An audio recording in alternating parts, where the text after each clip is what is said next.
करू विशाल. हं. अक्षय सुट्टीवर आला ना, काही फोन घेऊन आलता त्याचा. नाही रे, मला नाही आला फोन. अबे त्याच्या फॅमिली सोबत फिरायला गेला ना तो. कोण तुला सांगितलं नाही का? अरे यार, मला काय सांगा, मी काय फॅमिली आहे का त्याची? अरे यार, जेव्हा तो अभ्यास करत होता तेव्हा त्याच त्याची साथ दिली, आणि जेव्हा त्याच्या घरचे त्याच्या विरोधात होते तर खंबीरपणे त्याच्या पाठीमागं तूच उभा राहिला. आणि जेव्हा त्याला परीक्षेचं काम पडले तर तूच बाईक घेऊन जाय ना, आणि त्या त्याला पैसाही पुरवला. पण तू म्हणतो एक फोन नाही आला.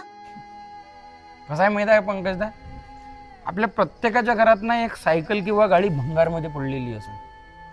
जेव्हा आपल्याला तिची गरज होती तेव्हा आपण ते वापरत जाव. ते पंक्चर झाली की पंक्चर जोडत जाव. एखादं सामान खराब झालं की एखादं सामान नवीन टाकत जाव. गाडी खराब झाली की सर्व्हिसिंग करत जा.